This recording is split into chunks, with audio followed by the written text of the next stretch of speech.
session. So this message is for people outside, in the lunch area and the people outside. Now, if you're looking at raising and managing capital, this is the session you need to be at. So please ensure you rush in quickly. We are going to have a conversation, both of us together, and we are looking forward to more people and doing a little bit of what we learned from Mr. Harish Bijur this morning. All right. So, Sridhar, you want to say something? In fact, I just wanted 1 minute, Sangeeta. So 2 days back, right, this is an afternoon session, even the host said that these are difficult sessions, post-lunch, right? And 2 days back, instantly the same sentiment. Tamil puriyum, yeah, so I will also talk in Tamil, okay? So, 2 நாள் முன்னாடி Sangeetha madam கூப்பிட்டு ஸ்ரீதர் நமக்கு வந்து post lunch session immediate after lunch நம்ம ஏதாவது பண்ணணும் அப்போ தான் வந்து ஆக்டிவாக இருக்கும்னு சொன்னாங்க. ஐ செட் ஓகே அப்படியா சரி பண்ணிடலாம் அப்படின்னு சொல்லி. பட் தென் ஐ ரியலைஸ் நான் நிறைய இடத்துல பேசியிருக்கேன், யாருமே என்ன இந்த மாதிரி கூப்பிட்டு சொன்னதில்லை. Maybe she is really like what the host also said, right? So I thought ஆமாம் இருக்கும் போல இருக்கு 2 மணிக்கு. இங்கே வந்ததுக்கு அப்புறம் சொன்னாங்க, you know what, originally the chairs were there. She said, can we stand and talk? எனக்கு அப்போ தான் புரிஞ்சுது, ஓ இவங்க வந்து போஸ்ட் லஞ்ச் செஷனுக்கு அப்புறம் மக்கள் தூங்கிடுவாங்கன்னு சொன்னது வந்து ஆடியன்ஸ் இல்லை, என்னதான் சொல்கிறாங்க போல இருக்கு. So let me stand and talk அப்படின்னு சொல்லிட்டு I thought okay that was just kind of ice breaker. Thank you for that, Sridhar. Yes. So since you spoke about me, I'm not going to speak about you, but I'm going to share an interesting story. A 19-year-old Stanford dropout started a health tech business in 2003. The plan was to revolutionize blood testing. And since we had the panel on health tech, I thought this would be an apt example. Fast forward about 10-11 years, this particular startup had raised $400 million. And guess what their valuation was? $10 billion. Wait, there's more to it. Once they had done this, they failed to prove the medical breakthrough that they had. It was founded by Elizabeth Holmes and Ramesh Balwani, who was the president at that time. Obviously, since they couldn't prove it, their company, any idea what's the name of the company I'm referring to? Theranos, yes, exactly. Theranos and Elizabeth Holmes and Ramesh Balwani, they said, this is outright deceit, and therefore this was a scandal, and they were imprisoned on fraudulent ground. So Sridhar, I'd like to hear from you, since you're in this space. Many businesses, startups especially, they want this valuation. If you were to take the example of Theranos, Elizabeth Holmes was a multi-millionaire, and the company was a decacorn, right, which is something phenomenal, but look what turned out to be. So if you were to look at startups, they vie for fancy valuations. However, I am from a conservative thought. I believe that businesses are meant to last. They need to grow profitably. In fact, that's what I mentioned in my book, Where's the Moolah, which is financial growth hacking for business profitability. So therefore, I would like you to enlighten our people here. What is your thought? Startups, are they meant for valuation or profits? Incidentally, a very interesting example you took. Of course, I think as we go forward, there will be other questions as well, but it's a very interesting example because that's a 0 to 100 to back to zero kind of a thing, right? And incidentally, around that time, we talked about 2003 till whatever period. In 2009, I had invested in a medtech company, or rather a diagnostic company, which went on to become the top 4. So we used that time benchmark in terms of what these guys are doing, etc., etc. So it's a very interesting example of what could go wrong as well. Absolutely, yes. What could go wrong? We can learn from that as well. So coming to the particular question about valuation and profitability, Now, incidentally, sort of my background, if you really look at, I was in the public market space to begin with in my life. The first 12 plus years I was in the public market space, working for Cholamandalam, Sundaram and all of that. There, when you talk about public market, you only talk about profitability, net profit, earnings per share, return on net worth, return on equity, those kind of terms, right? Which is all basically for the equity shareholders, what are the profitability metrics? But then when I moved into VC world, as in I moved into the private equity world, and that was the first time I was sort of introduced a concept itself called EBITDA by EV by EBITDA, right? Yes. And then there are other concepts as well. So I have lived both sides of the world, right? So one on the private side and the other side on the public market. So my sense is there is no one answer to it. It depends on various things, right? For example, the stage of the company, right? So let me take an example. If it's an early stage company, right, and they're kind of creating something very disruptive. Now there, the audience or the investor whom you're looking for is typically a VC investor. And that VC investor is typically looking for rapid growth. And that growth, of course, they are also now, given whatever funding winter and all of that, we are also now slowly getting towards profitability metrics, etc. But then they are looking for rapid growth, the proof of the product, the acceptability in the market, all of that elements. Therefore, then the valuation is very, very critical, right? So, just to give an example, we invested in a company which is in the video tech space. Now, all of us watch cricket matches. Now, when you watch a cricket match, when the ball is hit for a six, or you want to capture that moment because every audience is looking at that. So, this company, this technology company, used AI to capture that moment. In turn, that was used by advertisers to, precisely state, okay, this is the audience which is available to you. That company, you won't believe, when we invested, which was a $3 million company, that was about 3 years back, and just about a month back, they raised funds of $45 million at a valuation of $500 million. Wow. Okay, so therefore, I'm saying that's the part of venture capital kind of a company. The other side of it, if you really look at it, which is more mature businesses, we also invest in mature businesses. Right? So there it is all about profitability, sustainability and all of that. Right. So to just answer again, there are various factors which goes into that. So one of the elements is what is the stage, what is the model, etc. Wonderful, wonderful. Thanks for that, Sridhar. So that leads me to ask you, on behalf of our audience, I'm sure a lot of people, how many of you are looking for raising, having your own capital? So you know who's the go-to person here for that. So how do people pitch? Now, in my book, What the Finance, there I have spoken about pitching, from my perspective. I'd like you to add on. I'd like you to remember pitch as an acronym. So in a pitch deck, what are the key elements that it should have? So I speak, P stands for the problem statement that your business is solving. I is your investment that's required. What is the amount that is required, and how are you planning to utilize these funds?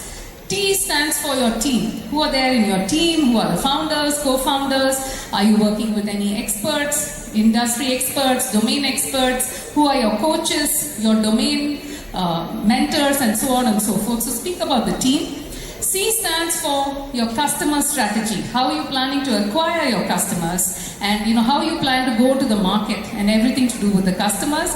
And H stands for your high-level numbers, how the business is performed till date, and what your future projections look like. So that is an acronym, easy acronym that you can remember. And if you're preparing your pitch deck, you could, add on to it. So Sridhar, I'd like to hear from you, and also add on, what are the common pitfalls that people need to watch out for before raising their funds? It's a very interesting acronym. In fact, I never thought about it. Maybe I will also use that. Thank you, and give credit to me. Give credit to me. And my book, What the Finance. In fact, Badri is here. He is featured in this book. Mr. C.K. Kumravel is featured in the book.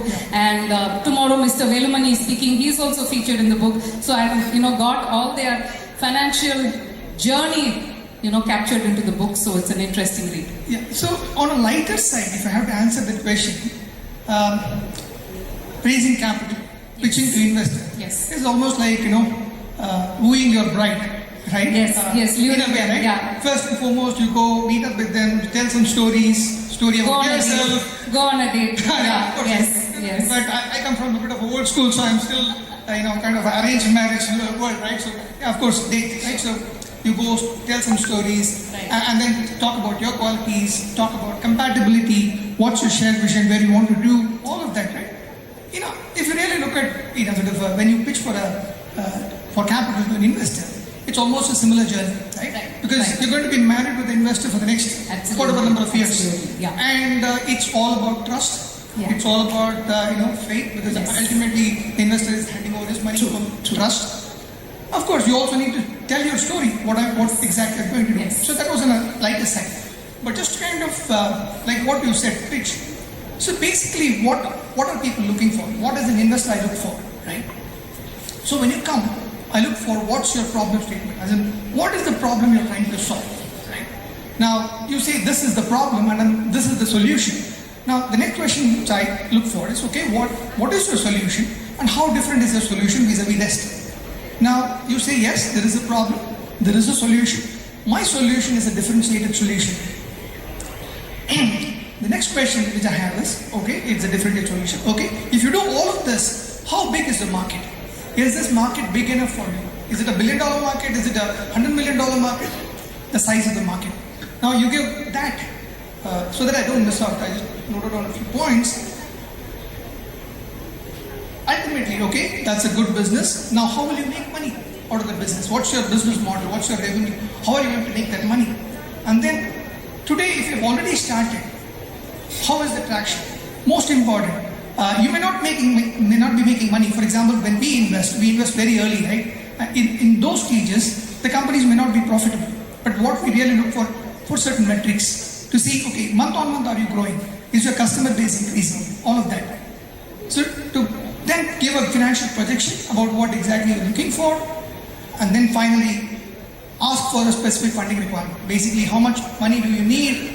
What is your utilization plan going to be? Where exactly are you going to use it, etc., etc. So that's broadly it in terms of this. Awesome, Yeah. awesome. That's lovely. So that leads me to ask you the next question.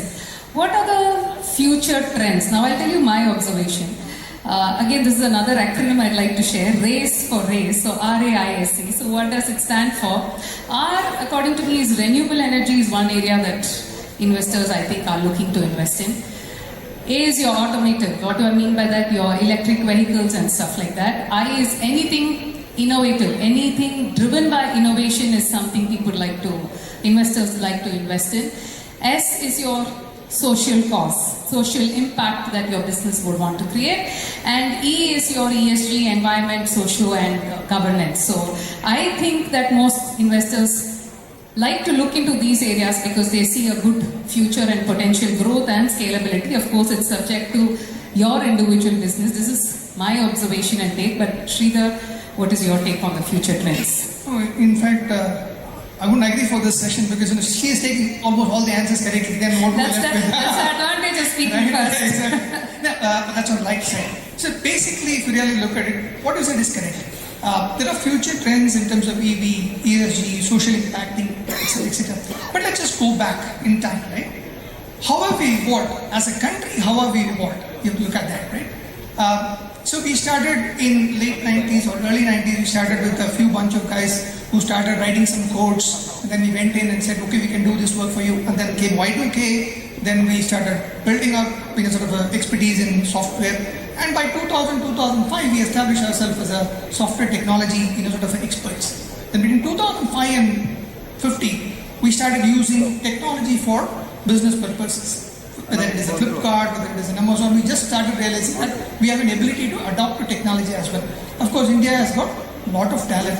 Now, if you really look at the recent trends, India's ability to build technology product and services has been very well acknowledged. You have the likes of Freshworks, which is listed in the NASDAQ. Yes. Yes. So you have many companies. For example, one of my company today, which actually built the product in the very same IIT Madras, they have customers like Shell, Chevron, and in fact, Shell is an investor in that company. Wow. Yeah? That's interesting. So, increasingly, it is becoming make in India, make for the world.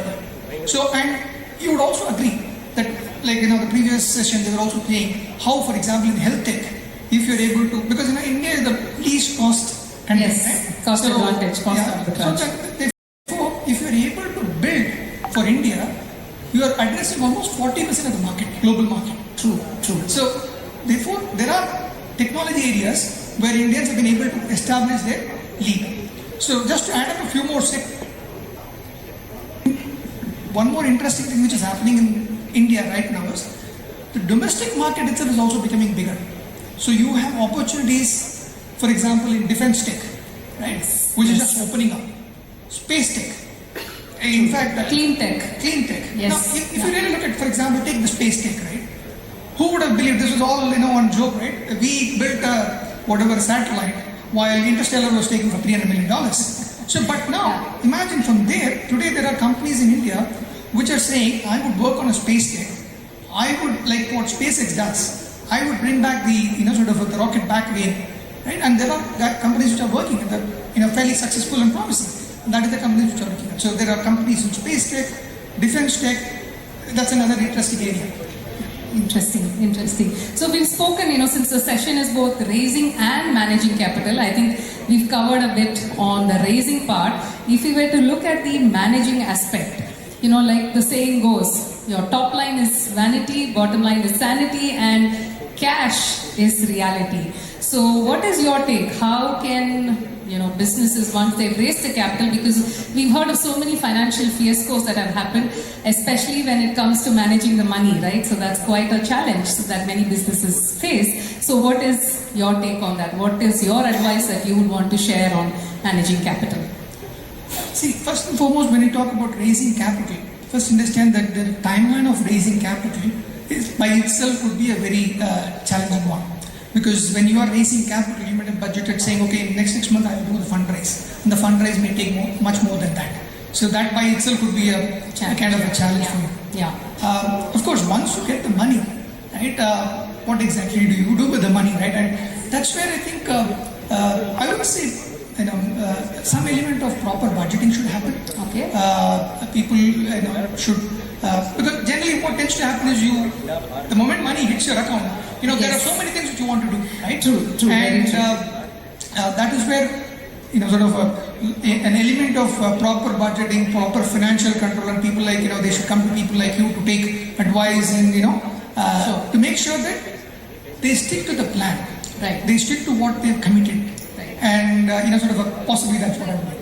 Awesome, that's great. So I think we have just about 2 more minutes. So let me ask you one last and important question. Now again, I'd like to tell a real example. There's this company called HomeJoy in the US. What business were they into? Into cleaning homes, right? While it sounds something very simple and straightforward, guess what happened?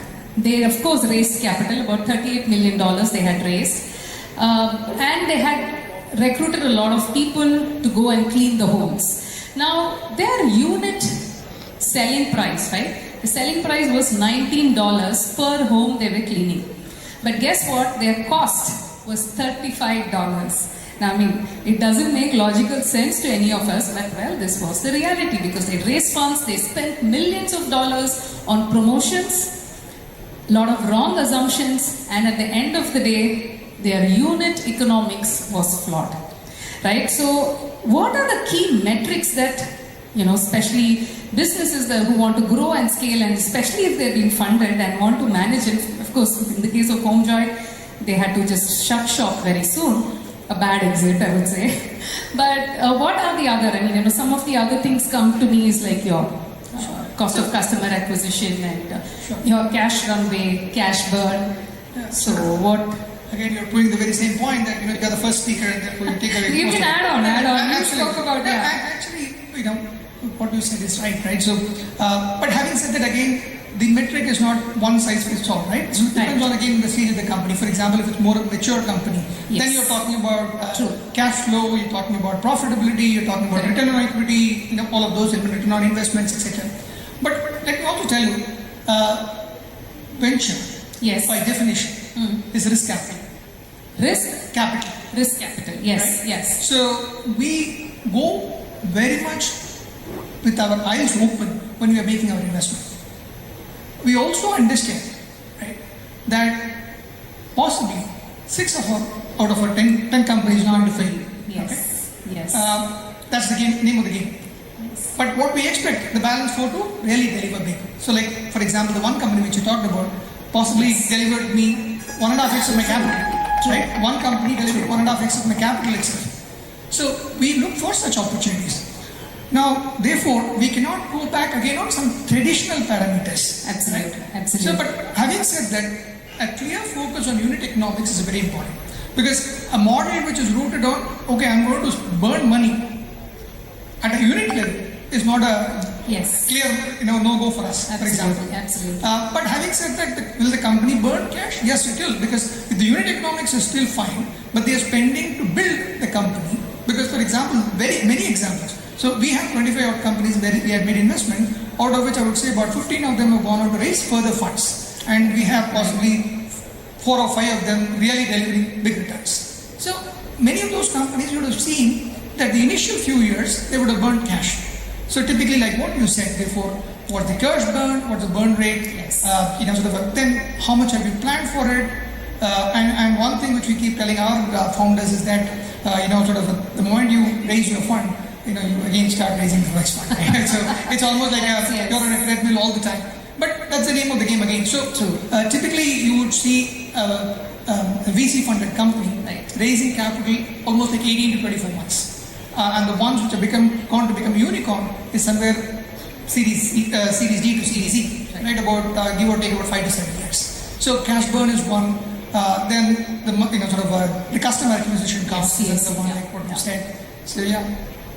Yes, amazing. Thank you so much, Sridhar, for sharing these insights. And of course, if any of you want to get your moolah, your money, raise your capital, he's the person to go to. So, get hold of him, get your moolah. If you have questions, you can connect with Sridhar and definitely get them answers. Happy to connect with you as well.